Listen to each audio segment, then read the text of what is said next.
नमस्कार दोस्तों, आज भी इस वीडियो के अंदर हम पंचायती राज व्यवस्था के बारे में पढ़ने वाले हैं। जो आपका आगे एग्ज़ाम ग्राम सचिव या पटवारी के अंदर यहाँ से 8 या 10 क्वेश्चन पूछे जा सकते हैं। तो ये वीडियो आपके लिए वेरी इंपॉर्टेंट रहने वाली है, तो लगातार देखिए। स्टार्ट करते हैं इस वीडियो को। भाई हमने आज पंचायती राज के बारे में पढ़ना है। सबसे पहले हमें ये पता होना चाहिए कि पंचायती राज होता क्या है। पंचायती राज को हम क्या बोलते हैं? स्थानीय स्वशासन भी बोल सकते हैं। जैसे कि वहाँ के लोगों के द्वारा या वहाँ के लोगों का एक स्थानीय शासन क्या कहलाता है? आपका स्थानीय स्वशासन कहलाता है। या फिर हम देखा होगा अक्सर आप लोगों ने, गांव के अंदर जो सरपंच होता है, गांव के अंदर क्या होता है भाई? सरपंच होता है। वो सरपंच गांव में से ही चुना जाता है और उस सरपंच चुनने के लिए क्या करेंगे? गांव के लोग इसको वोट देते हैं। तो स्टार्ट करते, देखिए आपका पंचायती राज। पंचायती राज, पंचायती राज क्या है? पंचायती राज क्या है? पंचायती राज को हम क्या बोलते हैं? पंचायती राज को हम स्थानीय स्वशासन बोल सकते हैं। स्थानीय स्वशासन, पंचायती राज को स्थानीय स्वशासन कहा जाता है। पंचायती राज को स्थानीय स्वशासन कहा जाता है। अब हम बात करते हैं स्थानीय स्वशासन की नींव किसने रखी? स्थानीय स्वशासन का जनक किसको कहा जाता है? तो स्थानीय स्वशासन की नींव के बारे में पूछे या स्थानीय स्वशासन का जनक पूछे तो सबसे पहले एक नाम आएगा। और स्थानीय स्वशासन का जनक या स्थानीय स्वशासन की नींव किसने रखी थी? तो हम बताएंगे लॉर्ड रिपन ने। तो स्थानीय स्वशासन का जनक किसको बोलते हैं? लॉर्ड रिपन को। स्थानीय स्वशासन का जनक किसको बोलते हैं? लॉर्ड रिपन को। लॉर्ड रिपन 1880 से 1884 ये हमारे भारत के क्या रच के? वायसराय रच के। भाई ये क्या रच के? भारत के वायसराय। इस लॉर्ड रिपन ने 1882 ईस्वी के अंदर, लॉर्ड रिपन ने 1882 ईस्वी के अंदर ग्राम बोर्ड की स्थापना की थी। किसकी स्थापना की थी भाई? ग्राम बोर्ड की।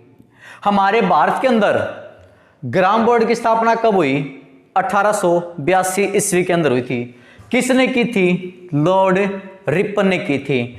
इसी 1882 ईस्वी को हम क्या बोलते हैं? स्थानीय स्वशासन का पहला प्रस्ताव। आपसे क्वेश्चन पूछे, स्थानीय स्वशासन का पहला प्रस्ताव कब पेश किया गया था? 1882 ईस्वी को। कब पेश किया गया था? 1882 ईस्वी को। अब स्थानीय स्वशासन का जो प्रस्तावक है, स्थानीय स्वशासन का जो प्रस्तावक है,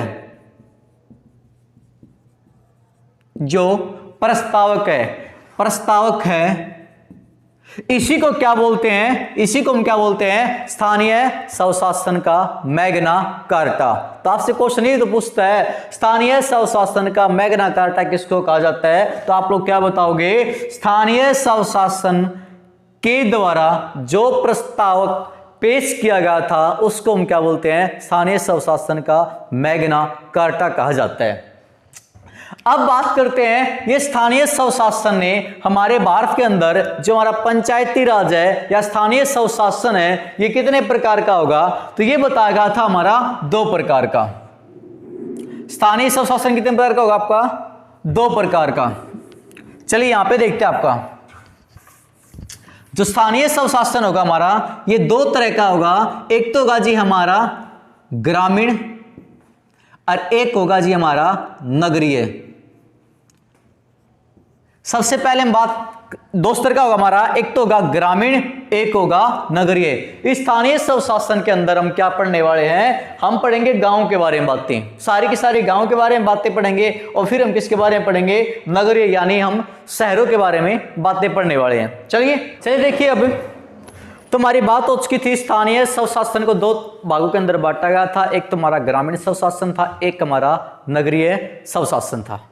अब आपसे क्वेश्चन पूछे पंचायती राज का उद्देश्य क्या है, क्वेश्चन पूछे पंचायती राज का उद्देश्य क्या है, तो इस क्वेश्चन को अच्छी तरह नोट करना भी।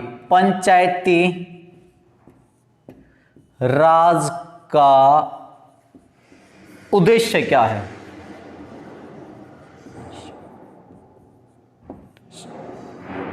पंचायती राज का उद्देश्य क्या है? तो पंचायती राज का जो उद्देश्य बताओगे वो बताओगे आप सत्ता का विकेंद्रीकरण, सत्ता का विकेंद्रीकरण, सत्ता का विकेंद्रीकरण। पंचायती राज का उद्देश्य क्या हुआ? सत्ता का विकेंद्रीकरण। इस क्वेश्चन को अच्छी तरह याद कर लेना। पंचायती राज का उद्देश्य क्या होता है? सत्ता का विकेंद्रीकरण। अब देखिए आपका एक हमारा अधिनियम 1935,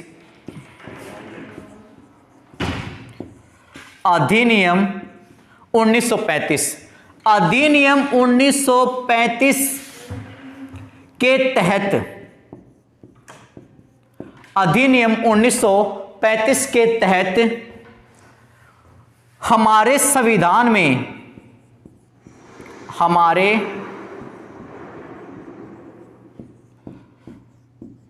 हमारे संविधान में, अधिनियम 1935 के तहत हमारे संविधान में अनुच्छेद 40, अनुच्छेद 40 के तहत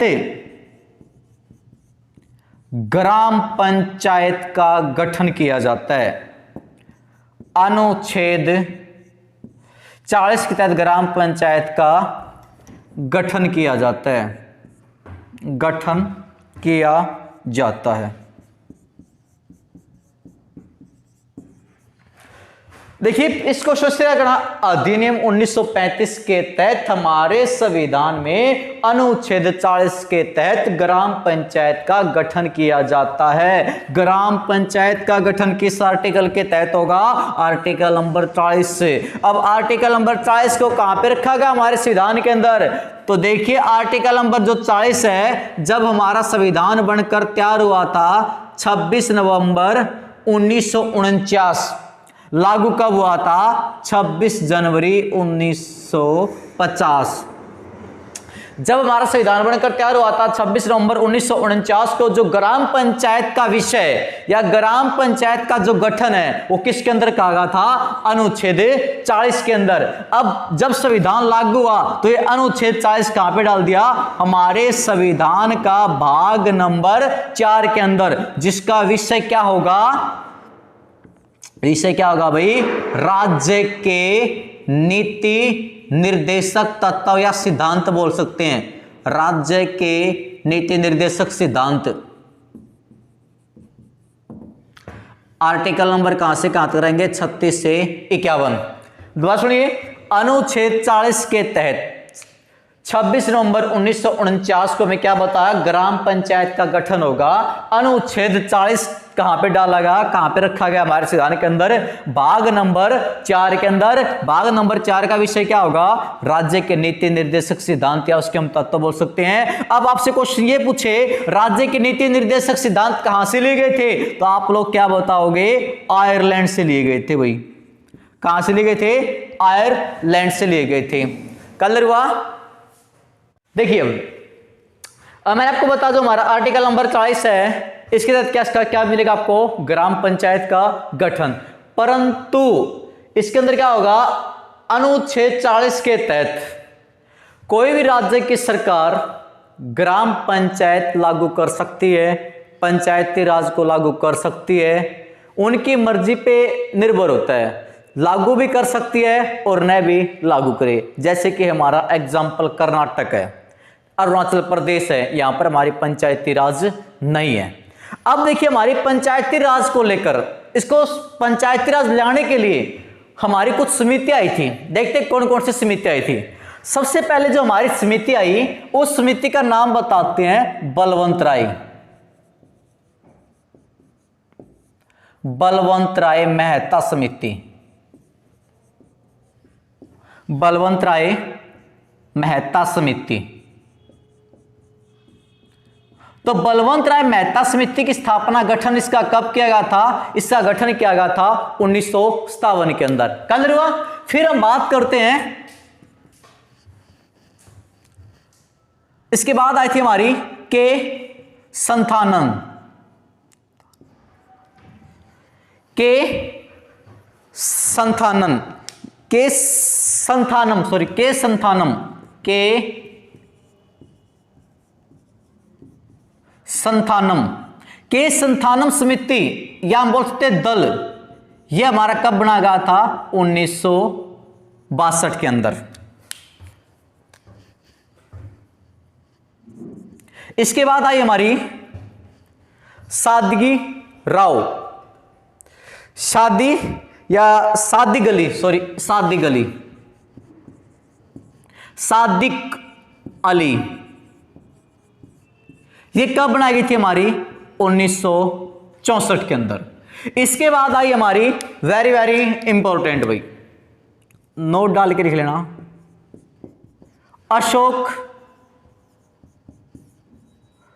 अशोक मेहता समिति। अशोक मेहता समिति कब बनाई गई थी हमारी? 1977 के अंदर। गठन किया गया था इसका 1977 के अंदर। इसने रिपोर्ट दी थी 1978 के अंदर। इसके बाद आई हमारी हनुमंत समिति, हनुमंत। इसके बाद हमारी समिति आई हनुमंत समिति। हनुमंत समिति बनाई गई थी हमारी 1983 के अंदर। कब बनाई गई थी भाई? हमारी 1983 के अंदर। हनुमंत समिति के बाद आई हमारी जीवीके राव समिति। जीवीके राव समिति कब आई? 1985 के अंदर। कब आई भाई हमारी जीवीके राव समिति? 1985 के अंदर। इसके बाद एक हमारी समिति आई एलएम सिंधवी समिति। कब आई? 1986 के अंदर।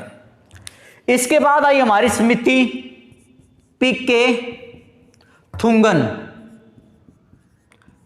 थुंगन समिति। कब? 1988 के अंदर। हमारी पंचायती राज के लिए कुछ समितियां आई थी, मैंने जो आपके सामने लिखी है, फिर दोबारा रिपीट कर देता हूं। सबसे पहले हमारी जो समिति आई जिसने हमारी पंचायती राज पर जो काम किया था वो कौन सी समिति थी? हमारी बलवंत राय मेहता समिति थी, जो कब आई? 1957 के अंदर। इसके बाद समिति हमारी के संथानम समिति। के संथानम समिति 1962 के अंदर। उसके बाद है हमारी सादिक अली समिति। कब आई? 1964 के अंदर। उसके बाद आई हमारी अशोक मेहता समिति। कब आई? 1977 के अंदर। उसके बाद आई हमारी हनुमंत समिति। कब आई? 1983 के अंदर। उसके बाद है हमारी जेवीके राव समिति 1985 के अंदर। और उसके बाद थी एलएम सिंधवी समिति 1986 के अंदर। उसके बाद पीके थुंगन समिति 1988 के अंदर। अब यहां से हम इन समिति के बारे में डिटेल से पढ़ते हैं। कौन सी समिति का क्या योगदान रहा था, क्या कार्य किया था, क्या उद्देश्य था, इन समितियों को क्रमवाइज याद कर लेना। हो सकता है ऑप्शन में हमारी ये ना डाले बलवंत राय मेहता समिति और पूछे इनको क्रम में लगाओ, क्योंकि हम दो ही याद करते हैं, या तो हम याद करके चले जाते हैं बलवंत राय मेहता समिति या फिर हम याद करते हैं अशोक मेहता समिति। तो इन समिति को क्रम वाइज डिटेल से नंबर वाइज इनको याद करना।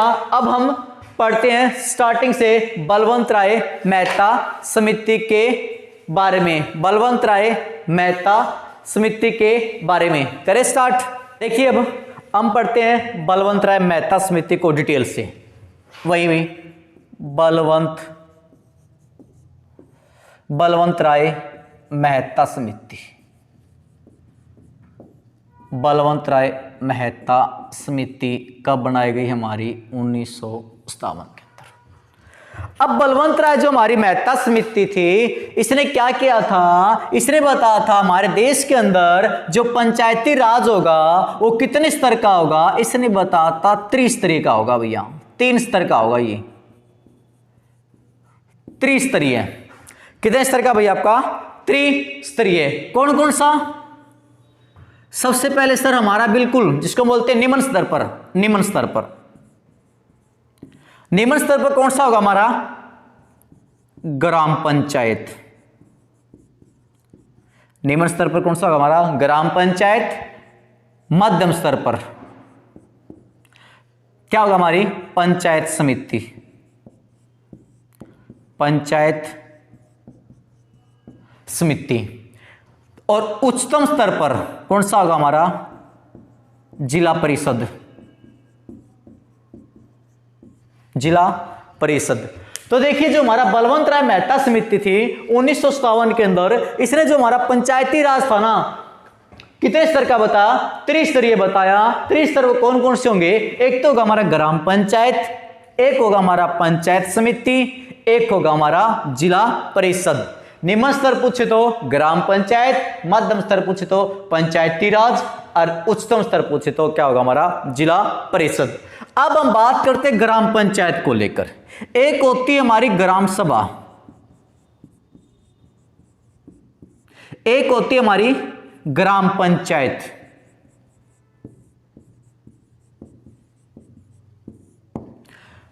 ग्राम सभा, ग्राम पंचायत, ये ग्राम सभा और ग्राम पंचायत दोनों अलग अलग बातें, पहले तो ये याद करोगे।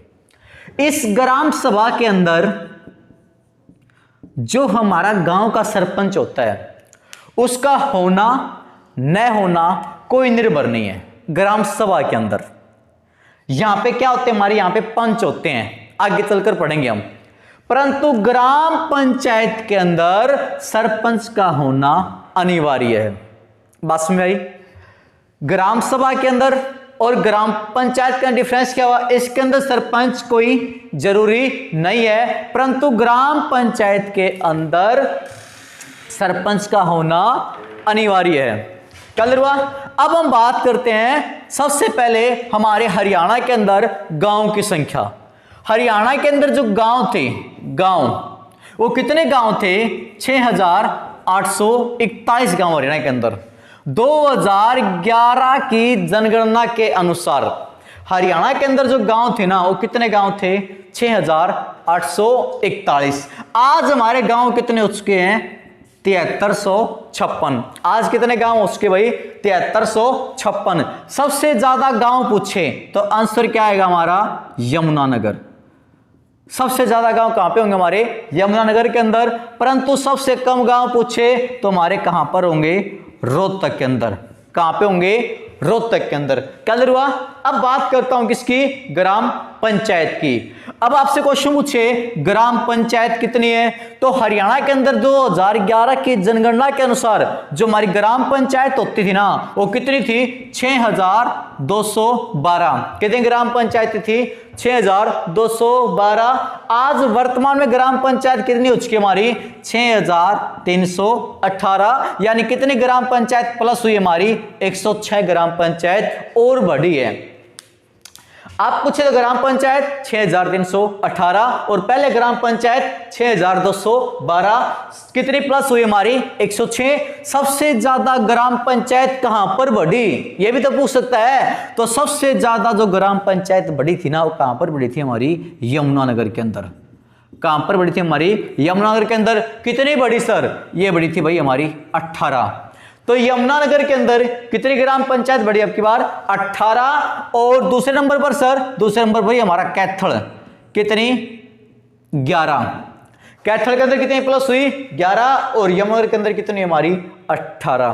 क्लियर हुआ। चलिए देखिए, अब हमने पढ़ा था जो हमारे जो पंचायती राज होगा वो कितने स्तर का होगा हमारा, 3 स्तर का। सबसे पहले ग्राम पंचायत, सबसे पहले होगा हमारा ग्राम पंचायत। फिर हमने बात की थी पंचायत समिति, फिर हमने बात की थी जिला परिषद, ग्राम पंचायत, पंचायत समिति और जिला परिषद। अब बात करते जो ग्राम पंचायत का जो मुखिया होता ना, उसको हम क्या बोलते हैं? सरपंच। उसको हम क्या बोलते हैं? सरपंच। अब सरपंच बनने के लिए उम्र कितनी चाहिए? 21 वर्ष। लेकिन जो सरपंच के चुनाव के अंदर पार्टिसिपेट करते हैं, जो वोट डालते हैं, यानी वोट डालने की एज कितनी होती है? 18 वर्ष। इस क्वेश्चन को अच्छी तरह याद करना भाई, क्योंकि ये क्वेश्चन एक ऐसा जो आसान सा, लेकिन फिर हमारे गलत होने के बहुत ज्यादातर चांस होते हैं। सरपंच बनने के लिए एज पूछे तो आंसर आएगा 21 वर्ष, और वोट डालने की एज कितनी होती है? 18 वर्ष। पहले हमारी वोट डालने की जो एज होती थी ना, जिसको वयस्क मतदाता बोलते हैं, वो 21 वर्ष होती थी। देखिए भी, सरपंच बनने की उम्र कितनी हमारी? 21 वर्ष, और वयस्क मतदाता की एज कितनी? 18 वर्ष। एक बार आपका HSC ग्रुप डी का एक एग्जाम हुआ था, उसके अंदर क्या क्वेश्चन पूछा गया था कि वयस्क मतदाता की एज 21 वर्ष से घटाकर 18 वर्ष कब की गई थी? तो इसके लिए संविधान संशोधन करवाया गया था 61वां संविधान संशोधन हुआ था 1988 के अंदर, लेकिन लागू कब हुआ था? 1989 के अंदर। इस क्वेश्चन को अच्छी तरह याद कर लेना। 61वां संविधान संशोधन के तहत वयस्क मतदाता की एज 21 वर्ष से घटाकर कितने कर दी गई थी? 18 वर्ष। ओके, अब बात करते हैं ग्राम पंचायत के अंदर। ग्राम पंचायत के अंदर और क्या होते हैं हमारे? एक तो गांव का मुखिया, इसको हम क्या बोलते हैं? सरपंच। एक होते हैं हमारे पंच। अब यहां पे क्वेश्चन पूछेगा कम से कम पंच कितने हो सकते हैं? तो आंसर क्या होगा हमारा? 6। ज्यादा से ज्यादा कितने बन सकते हैं हमारे? 20।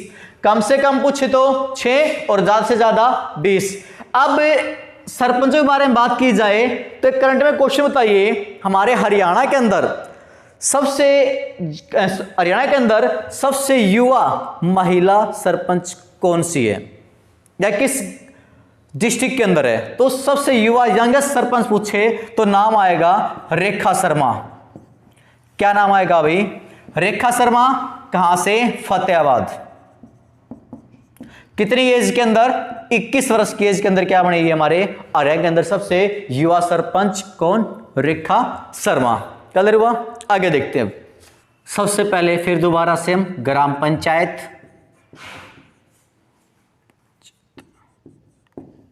पंचायत समिति,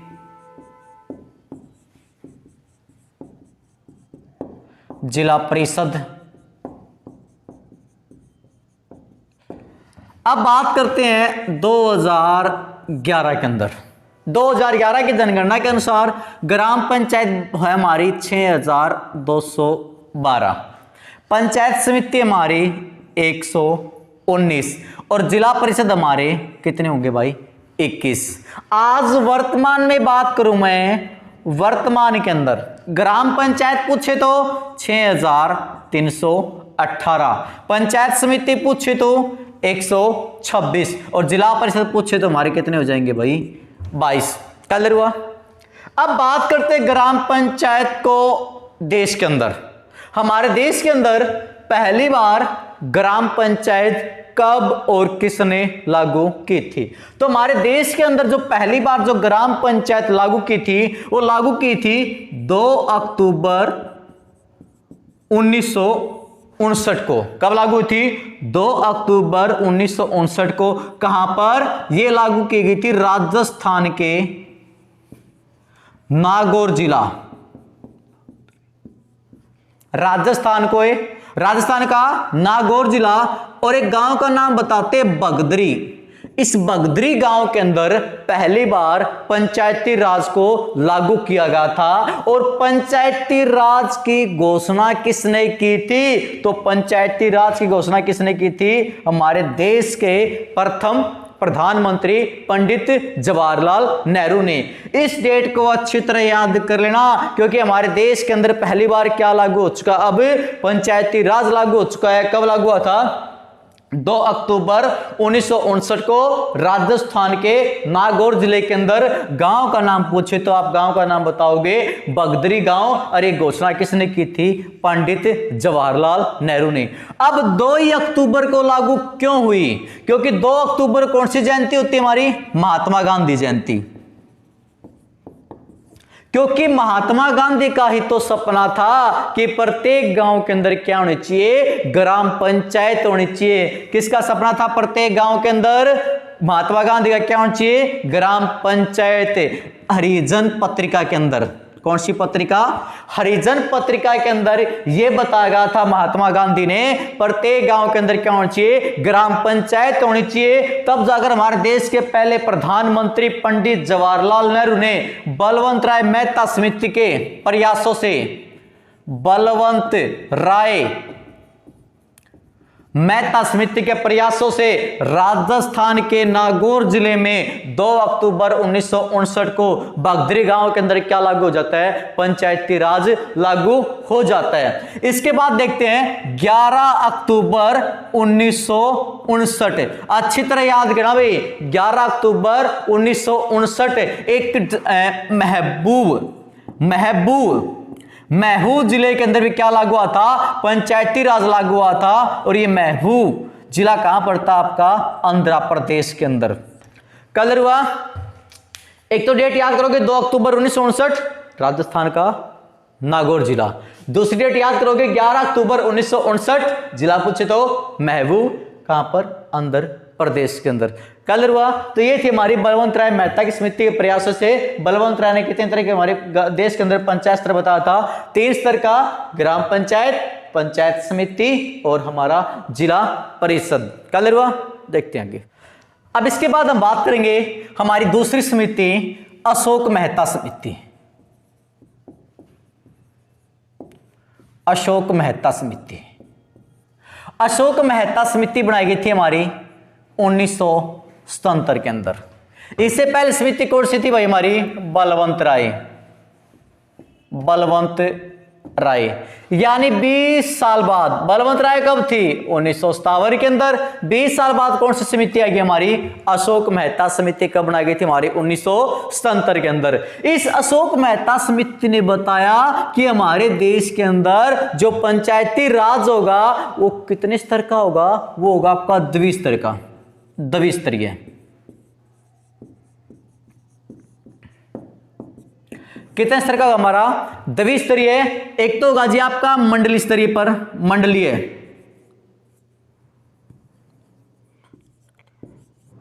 एक तो होगा हमारा मंडलीय स्तर पर और एक रहेगा हमारा जिला परिषद।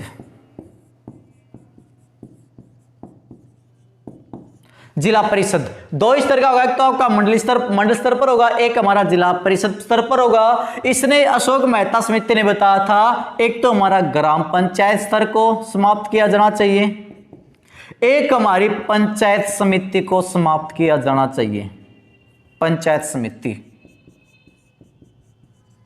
और अशोक मेहता समिति ने बताया था जो बलवंत राय समिति की कुछ कमियां रह गई थी उनको पूरा करने के लिए भी कौन आई थी हमारी? अशोक मेहता समिति। 2 स्तर के अंदर हमारी क्या बताई थी? पंचायती राज बता दिया, एक मंडल स्तर पर बता दिया, एक जिला परिषद पर बता दिया, ग्राम पंचायत खत्म करवा दिया और हमारा एक पंचायत समिति खत्म करवा दिए। और इन्होंने बता दिया हमारे जो ग्राम पंचायत का कार्यकाल होगा वो कितने साल का होगा? 4 साल का। तो आपसे ये क्वेश्चन अच्छी तरह करना भी, 4 साल का ग्राम पंचायत का कार्यकाल किस समिति ने बताया था? अशोक मेहता समिति ने बताया था। तो ये बात थी अशोक मेहता समिति के बारे में। इसके बाद हम बात करते हैं हनुमंत समिति के बारे में। हनुमंत समिति,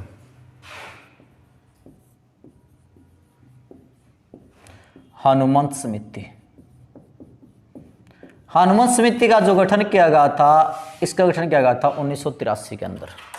हनुमंत समिति ने क्या बताया था कि जो पंचायती राज का जो चुनाव होगा वो नियमित या क्रम अनुसार चुनाव होगा, नियमित रूप से चुनाव होगा। ये बात किस समिति ने बताई थी? हनुमंत समिति ने। इसके बाद हमारी एक समिति और आई, उस समिति का नाम बताते हैं जीवीके राव समिति, जीवीके राव समिति। इस समिति को भी अच्छी तरह याद कर लेना। जीवीके राव समिति कब बनाई गई थी भाई? 25 मार्च 1985 को। जीवीके राव समिति कब बनाई गई थी? 25 मार्च 1985 को बनाई गई थी। जीवीके राव समिति का गठन किसने किया था? योजना आयोग ने। किसने किया था? योजना आयोग ने किया था। योजना आयोग। वर्तमान में योजना आयोग को हम क्या बोलते हैं? वर्तमान में योजना आयोग को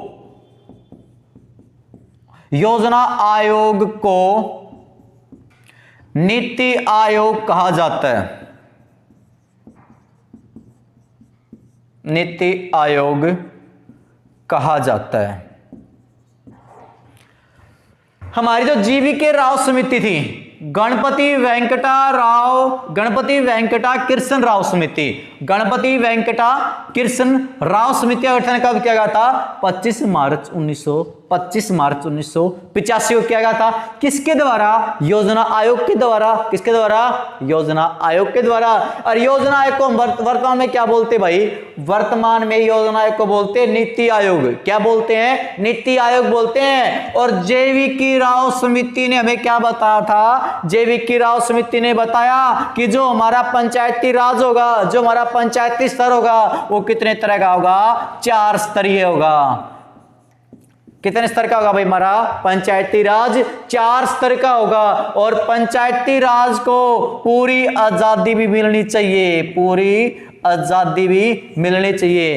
किसने कही थी? हमारी जीवीके राव समिति। कल हुआ। इसके बाद एक समिति आती है, उस समिति का नाम बताते हैं LM सिंघवी समिति। LM सिंघवी समिति। कौन सी समिति भाई? LM सिंघवी समिति। इसका गठन कब किया गया था? 1986 के अंदर किया गया था। और LM लक्ष्मीमल, पूरा नाम पूछे तो लक्ष्मीमल सिंघवी समिति 1986 के अंदर गठन किया गया था। इसने क्या बता? पंचायत स्तर हमारा कितने स्तर का होगा? 3 स्तर का होगा भी। कितने स्तर का होगा?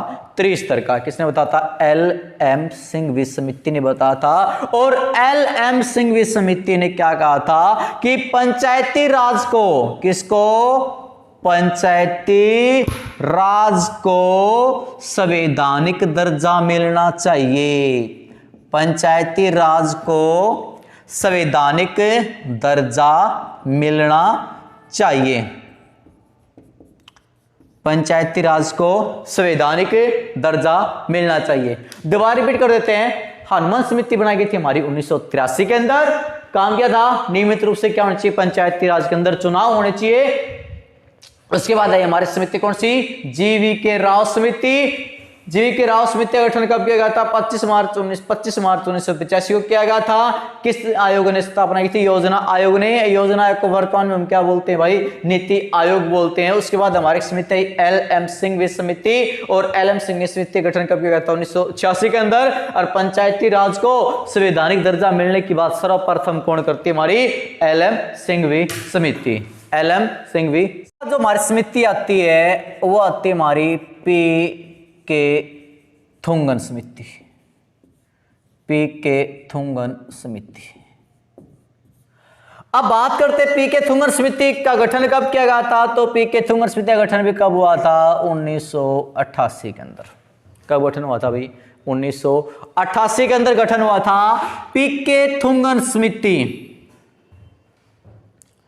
PK थुंगन समिति का गठन कब हुआ था? 1988 के अंदर हुआ था। PK थुंगन समिति ने भी क्या बताया था? जो हमारा पंचायती राज है, पंचायती राज को संवैधानिक दर्जा की सिफारिश की, संवैधानिक पंचायती राज संवैधानिक बनाने के लिए संवैधानिक बनाने की इसने भी क्या की थी, मांग की थी, या संवैधानिक बनाने की इसने सिफारिश की थी, ठीक है। और इसने बताया था पी.के. तुंगसिंह हमारे नियमित रूप से क्या होनी चाहिए, चुनाव होनी चाहिए, नियमित रूप से चुनाव होने चाहिए किसके, पंचायती राज के। और क्या बताया था, इसने बताया था कि पंचायती राज का जो चुनाव होगा, पंचायती राज का जो कार्यकाल होगा, पंचायती राज का कार्यकाल होगा वो 5 वर्ष ही रहेगा। कितना रहेगा, 5 वर्ष।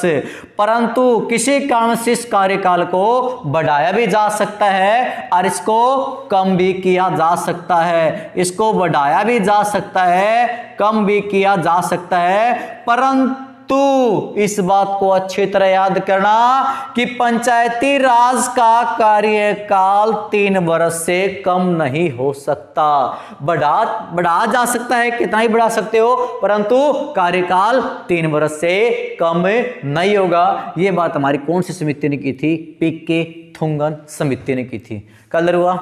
चलिए देखिए भी, अब इसके बाद जो हमारी समिति आती है, गाडगिल समिति। गाडगिल समिति, गाडगिल समिति का जो गठन किया गया था वो किया गया था हमारा 1988। कब गठन किया गया था गाडगिल समिति का, 1988 को गठन किया गया था। इस गाडगिल समिति के प्रयासों से हमारा जो पंचायती राज है उसको संवैधानिक दर्जा मिला था। गाडगिल समिति के प्रयासों से हमें क्या मिला, संवैधानिक दर्जा। और संवैधानिक दर्जा के लिए क्या करवाया गया था, हमारे संविधान के अंदर एक संशोधन करवाया गया था। वो संविधान संशोधन कौन सा था, 73वां संविधान संशोधन। हुआ कब था, 73वां संविधान संशोधन को लोकसभा के अंदर 22 दिसंबर 1992 73वां संविधान संशोधन लोकसभा के अंदर पास कब किया गया था, 22 दिसंबर 1992। और राज्यसभा के अंदर पास कब किया गया था, राज्यसभा के अंदर ये पास किया गया था 23 दिसंबर 1992। और राष्ट्रपति ने स्वीकृति कब दी थी, राष्ट्रपति ने जो स्वीकृति दी थी कब दी थी, 20 अप्रैल 1993।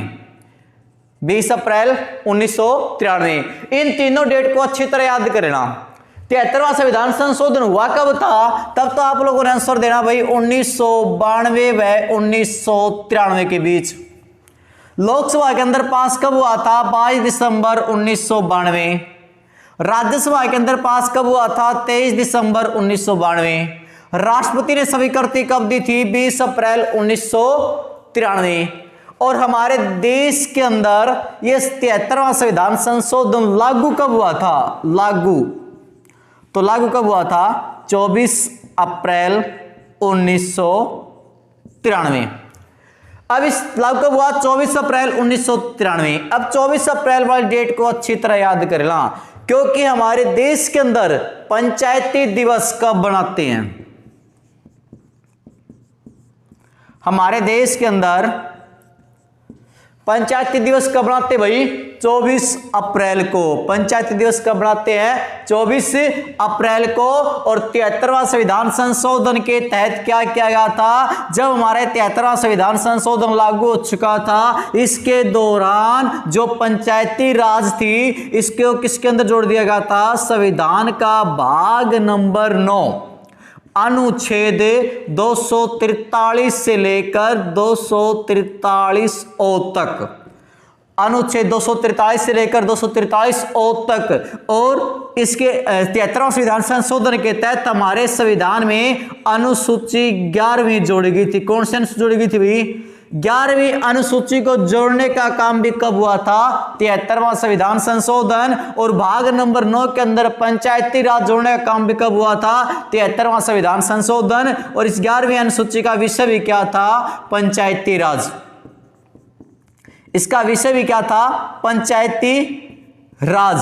और इस 73वां संविधान संशोधन के तहत ही इस पंचायती राज के अंदर हमारे नए विषय जोड़े गए थे। और कितने विषय जोड़े गए थे? हमारे नए 29 विषय जोड़े गए थे। ये नए 29 विषय किसके कहने पर जोड़े गए थे? तत्कालीन हमारे देश के प्रधानमंत्री पीवी नरसिम्हा राव जी के कहने पर जोड़े गए थे। तो आपसे क्वेश्चन पूछे हमारा पंचायती राज आज कहां पर है? तो हमारे संविधान का भाग नंबर 9 के अंदर कहां से स्टार्ट होगा? अनुच्छेद 243 से लेकर 243 ओ तक। 243 ए के अंदर पंचायती राज, बी के अंदर पंचायती राज, सी के अंदर पंचायती राज। इस प्रकार ये आपका कहां तक चलेगा? ओ तक। हमारे संविधान की जो अनुसूची 11 है, आप सब जानते हैं हमारे संविधान के अंदर अनुसूची कितनी थी? पहले 8 अनुसूची थी, आज कितनी हो चुकी है? 12 अनुसूची हो चुकी है। प्रत्येक अनुसूची का अलग अलग विषय होता है। उसी प्रकार 11वीं अनुसूची का विषय पूछे तो आप लोग क्या आंसर दे के आओगे? पंचायती राज। और पंचायती राज के अंदर कितने विषय बताए थे? 29 विषय बताए गए थे। अब बात करते हैं हमारे हरियाणा के अंदर ग्राम पंचायत को लागू कब किया गया था? हरियाणा के अंदर जो ग्राम पंचायत को लागू होने का काम हुआ था वो हुआ था हमारा 22 अप्रैल 1994 को। इस डेट को अच्छी तरह याद करना। हरियाणा के अंदर ग्राम पंचायत लागू कब हुआ था? 22 अप्रैल 1994 को लागू हुआ था। और ये किसके कहने पर लागू किया गया था? इस समय हमारे हरियाणा के जो मुख्यमंत्री थे वो कौन थे? हमारे चौधरी भजन लाल। और राज्यपाल कौन थे? हमारे धनिक लाल मंडल। राज्यपाल कौन थे? हमारे धनिक लाल मंडल। भाई धनिक लाल मंडल। तो क्वेश्चन ये बन सकता है जब हरियाणा के अंदर पंचायती राज लागू हुआ था उससे मुख्यमंत्री पूछे तो चौधरी भजनलाल और राज्यपाल पूछे तो धनिक लाल मंडल। ये था आज हमारा पूरा का पूरा पंचायती राज। अब हम बात करते हैं हमारे पंचायती राज के महत्वपूर्ण तथ्य। भाई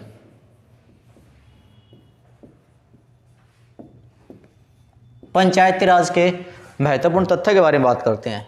सबसे पहले हम याद करेंगे हमारे देश के अंदर जो पंचायती राज है वो हमारा त्रिस्तरीय का होगा। भाई कितने स्तर का? हमारे त्रिस्तरीय पंचायती राज है। सबसे निम्न स्तर पर पूछे तो बताओगे ग्राम पंचायत। ग्राम पंचायत। आपसे पूछे मध्यम स्तर पर तो आप बताओगे पंचायत समिति। पंचायत समिति।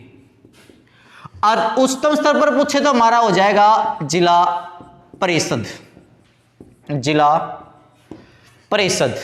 अब हम बात करते हैं कि जो हमारा ग्राम पंचायत है ना, ग्राम पंचायत का मुखिया या इसका प्रमुख कौन होगा? तो ग्राम पंचायत का जो प्रमुख होता है उसको बोलते हैं सरपंच।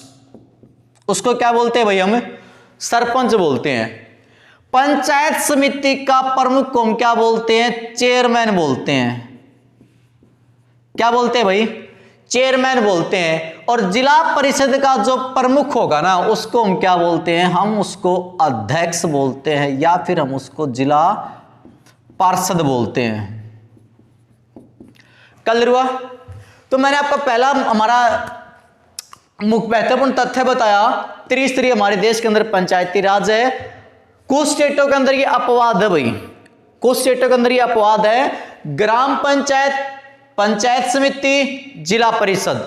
पंचायत समिति, ग्राम पंचायत का प्रमुख को हम क्या बोलते हैं? सरपंच बोलते हैं। और पंचायत समिति का प्रमुख कौन होगा? चेयरमैन होगा।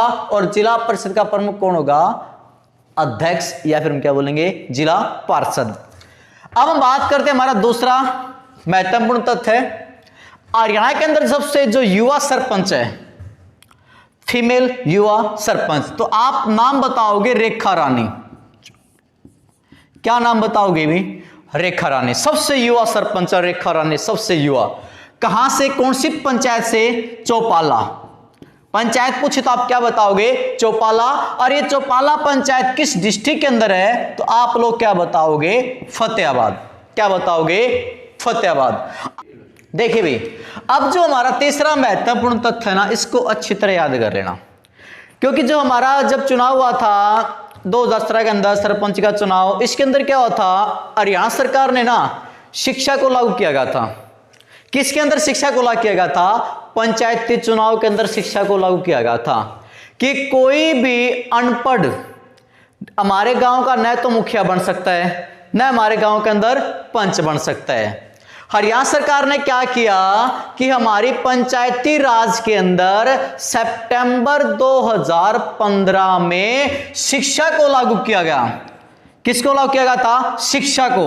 और ये पंचायती राज के अंदर शिक्षा को लागू करने वाला हरियाणा हमारे देश का दूसरा राज्य बना। अब आपसे यह भी तो पूछ सकता है, शिक्षा को लागू करने वाला देश का पहला राज्य कौन सा था? फिर हमारा आंसर क्या हो जाएगा? राजस्थान। पढ़ी लिखी ग्राम पंचायत सर्वप्रथम हमारे कहां पर बनी? राजस्थान के अंदर। और जो दूसरा हमारा स्टेट पूछे जहां पे पढ़ी लिखी हमारी ग्राम पंचायत या पंच बोले या सरपंच बोले, वो हमारे कहां के हुए? हरियाणा के अंदर। जहां पे हम बात करते जैसे कि हमारी जनरल कैटेगरी के लिए योग्यता रखी 10वीं पास, एससी कैटेगरी के लिए योग्यता रखी 8वीं पास, और फीमेल के लिए योग्यता क्या रखी? हमारी 5वीं पास। ये बहुत सारी योग्यताएं लगाई गई थी और एक विशेष योग्यता लगाई थी, सरपंच का चुनाव वही लड़ सकता है जिस घर के अंदर शौचालय होगा। इसको भी आप अच्छी तरह याद कर लेना। तो तीसरा हमारा महत्वपूर्ण तथ्य था, ये हमारा अच्छी तरह याद करना। अरे शिक्षा लागू, ये हमारे पंचायती राज के अंदर शिक्षा लागू कब की गई थी? ये लागू की गई थी सितंबर 2015 के अंदर। किसके अंदर? ओनली फॉर पंचायती राज के अंदर, हरियाणा के अंदर लागू हुई थी। और पहला राज्य कौन सा था? हमारा राजस्थान। अब हम बात करते हैं हमारे हरियाणा के अंदर।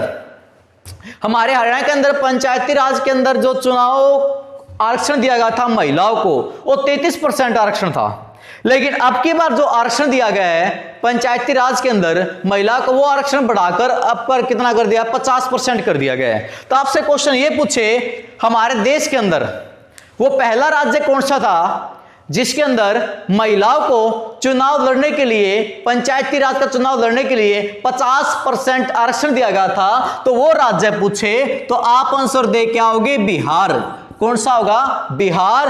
और हमारा कौन सा होगा? दूसरा कैसा राज्य हो गया जहां पर पंचायती राज का चुनाव लड़ने के लिए महिलाओं को कितने % आरक्षण दिया गया भाई? 50% आरक्षण दिया गया। तो ये हमारे कुछ महत्वपूर्ण तथ्य थे, इनको अच्छी तरह याद कर लेना और हमें कमेंट करके जरूर बताना कि हमारी वीडियो आपको कैसी लगी। अगर हमारी वीडियो आपको अच्छी लगी है तो लाइक और सब्सक्राइब और शेयर जरूर करना भाई।